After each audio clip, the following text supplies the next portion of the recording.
What's going on, guys? John with the ProCut, and today we're going to do a complete service on our 52-inch Wright Stander ZK with the 37 horse EFI big block Briggs & Stratton. So I've got air filters, inner and outer, pre-filter and main filter. I've got hydro oil, 5 quarts. I've got motor oil, 3 quarts, 2 hydro filters, 1 for each drive motor, fuel filter, it just needs 1, but I bought 4, so I'm good for my next 4 services. Spark plugs, 2 plugs. I got a 4-pack, it was a little better deal, so I'm good for my next service as well as this service. And then I got a 3-pack of my oil filters, so I'll be good for the next 3 services on those. So the first thing I'm going to do is go ahead and pull the air filter housing. So you got 2 metal clips. They just flip up out of the way, and you pull the end of it off. Then you've got your outside filter, and you can see she's real dirty because it's really dusty here a lot of the time. And then the inner filter is not near as bad. It probably really doesn't need to be replaced, but on the error of caution and just being extra protective of your engine, just replace them both at the same time. Let's go ahead and get this trash can opened up so we can put all of our excess stuff in here. Now these air filters, this is also a dual pack, so I'll have filters for this service and filters for the next service. You always want to try to think ahead. If you've got the money to buy in bulk, you'll get a better deal, making your service a little bit more affordable. So then first your inner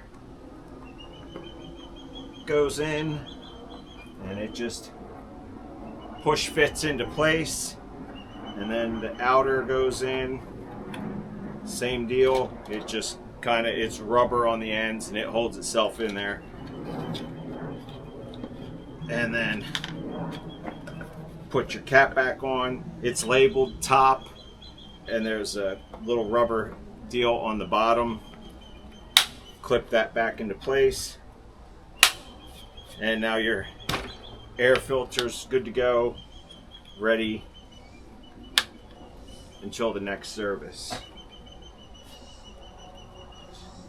I think this clip on mine is a little bit messed up from going under trees and whatnot, but that's alright. So the next thing I'm going to get to, I'm going to go ahead and just take this trash bag out of my way for right now. At least I'm going to try to. It's fighting me here because, again, it's bent from hitting trees and stuff. It's just nature of the beast when you're using this stuff in and around trees and shrubs. Sometimes certain things are going to get bent up, but it's still fully functional, no worries. Alright, so I think what I'll attack next is the fuel filter. Your fuel filter is a directional filter.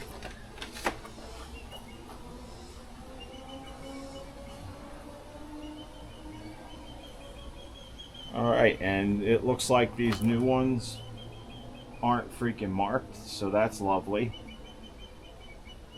Normally, your fuel filter's got a arrow on it for which direction it needs to go. This particular unit does not, so I'm going to have to figure it out. See, this one, and the number on this is 49019-0031 C1H2. That's what's on the old one there. This new one, the numbers on the this fancy bag and sticker packaging, this is what happens when you buy from Amazon. I don't want to get off on a rant here, but Amazon is basically an online flea market. At any rate, I'm going to assume, since I can blow through both directions, that it doesn't matter which way I put this.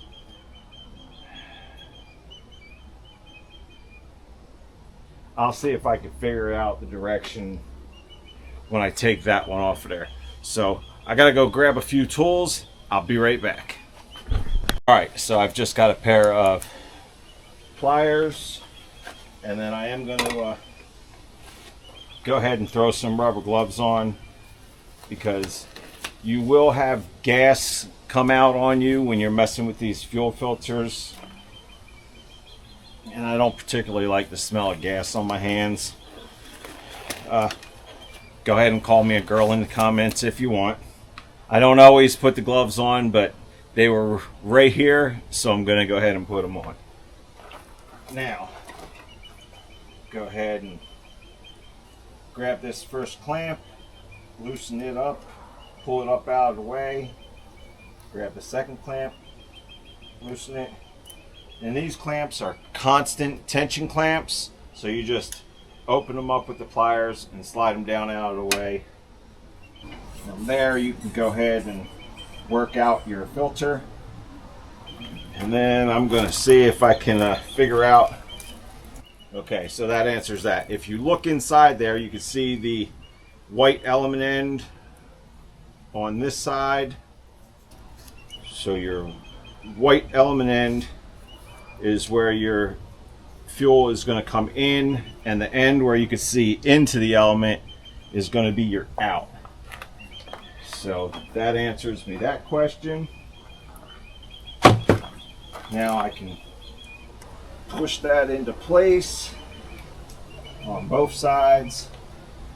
It could be a little bit of a bugger.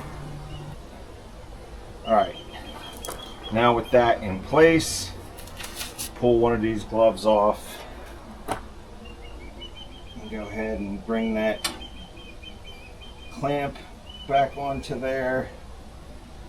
And same with this side, bring the clamp onto there. That should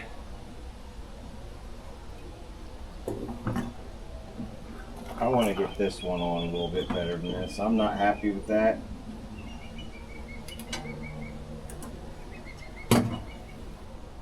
There we go.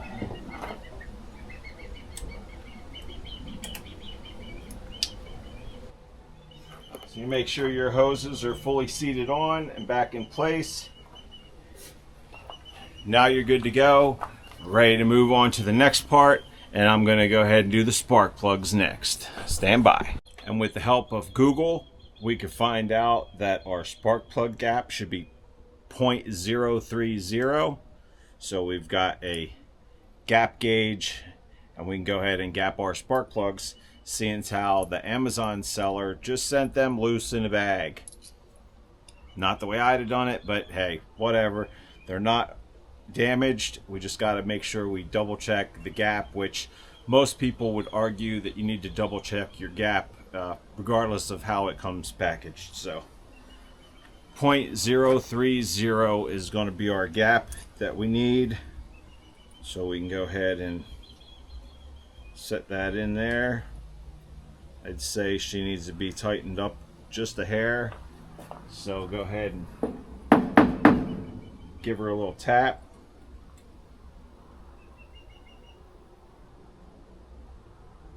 That was a little too much of a tap.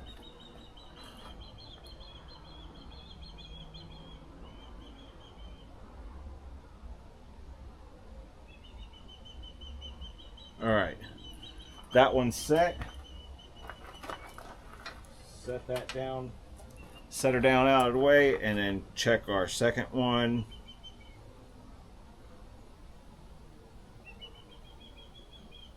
And that one's set. So now we can go ahead and get our spark plug wrench and get these done. And I'll pull the camera over there closer, and I'll show you exactly how to do this to get the boot pulled off and get the plug out. And she is a standard 5/8 plug, and the boot is right here, so a little bit of a pain, but you just kind of just wiggle that out of the way, and then see if I'm going to need a extension or not. Okay, with a short extension I'm able to get in there much better. Now I can go ahead and loosen that up. So with it loose, I can pull the ratchet out of the way and just spin it out of here by hand.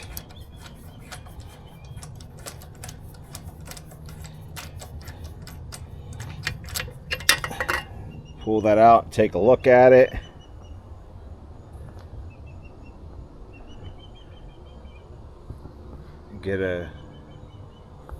She doesn't look that bad at all. Alright, now I can get the new one and put it into place. So I've got it hand tight. And from there you can go ahead and put your ratchet back on, and I'm sure there's probably a torque spec, but I just kind of give it a quarter turn from hand tight. You just use your judgment. You don't want to over tighten it. And then that's good to go. The boot can go back on. Now you're ready to switch over to the other side and do the same thing. And that one is right here. So same deal, pull that boot off and go ahead and swap out that spark plug. And on this side of the engine, at least on my unit, yours could vary a little bit because this piece is adjustable. But if you lower the deck down all the way, it gives you a lot more room to get in there, because this thing is a shape of a V, so it lets you get in there a lot better with your ratchet. And we'll take a look at that other spark plug. She looks pretty good too. Nothing to worry about there. So we'll go ahead and get the new one in. With the new plug in its place, you can go ahead and push your spark plug wire on until it's fully seated. And now you're ready to move on to the next mission, which is, for me, going to be the oil. So I'm going to go ahead and get what I need to get in there for the drain ProCut, and we're going to get this thing taken care of. Alright guys, so I pulled up my oil change video from before to see that I need a 10 mil to open up my drain valve. I've got the front and back jacked up and on blocks, and if you have it jacked up and you lower your deck down all the way, you actually don't need a swivel. You can get right in there with a long 1/4-inch drive extension to open up that valve and let her drain. And just like last time, to aid in draining, I've got my fill cap off and my dipstick up. Alright guys, I took off the oil filter. The oil's all draining.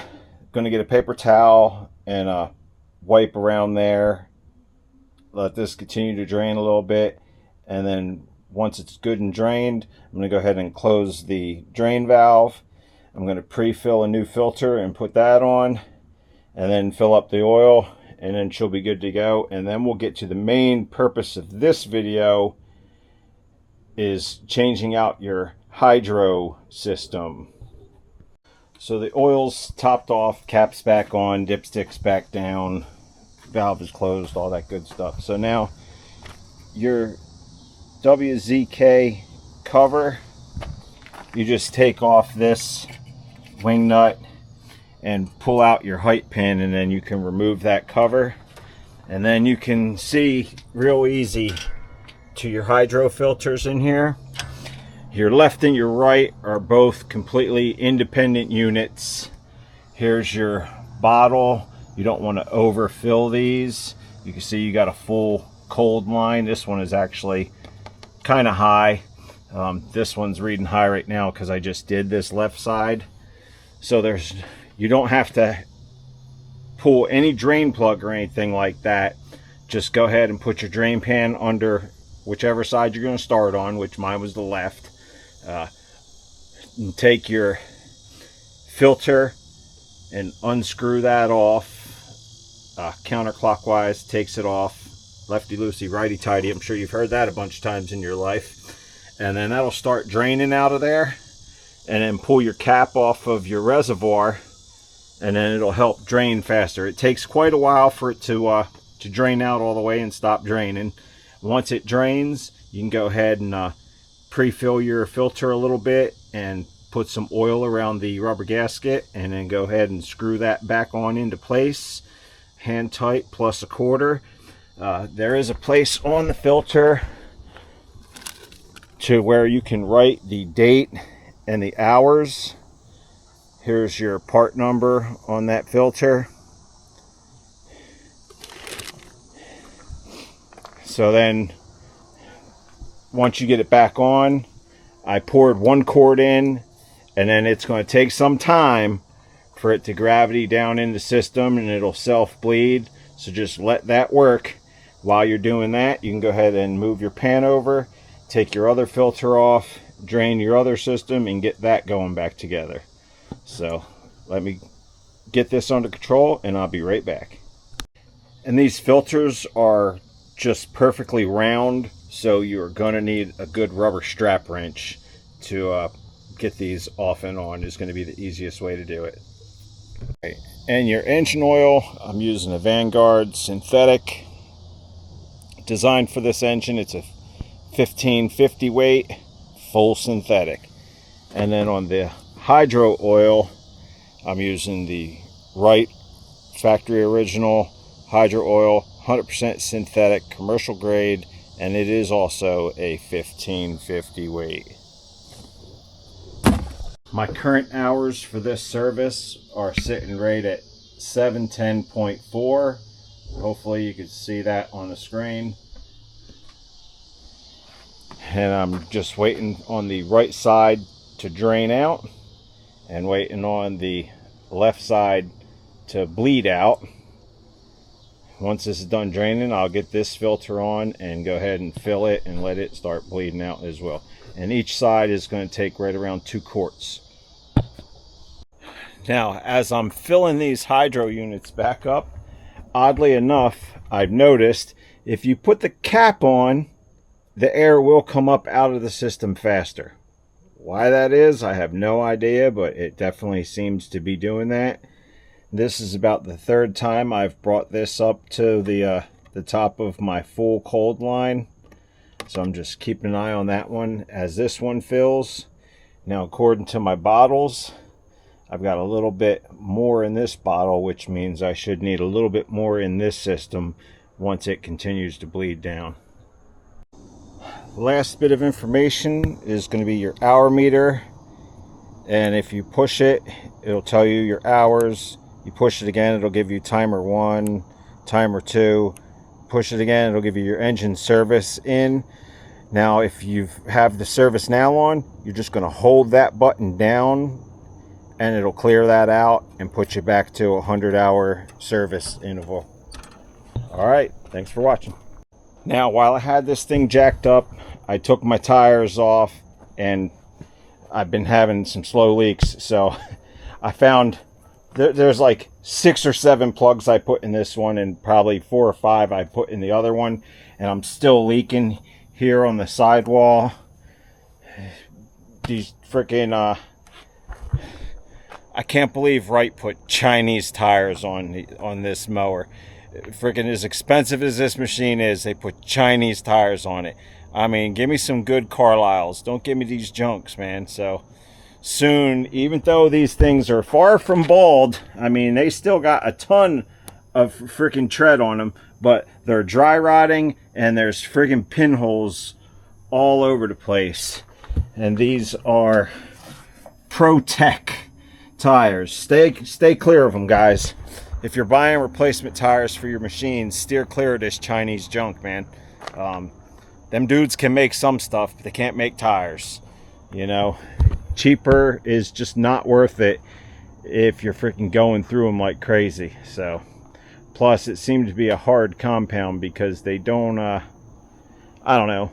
Sometimes they feel soft, sometimes they feel hard. They don't get very good traction. Just, I'm gonna put some Carlisles on it when I replace it. But anyway, so I've got the hydro topped off. It's holding right at my full cold line, so we should be good to go. I'm gonna put my cover Well, actually, I'm not going to put my cover on right now because I'm going to lower this thing down off of the blocks, and I'm going to take it and I'm going to rinse that all out with the hose and get it cleaned up. So that's it for this service. I'll see you guys on the next one. Like, comment, and subscribe for more tips and other fun videos. ProCut out.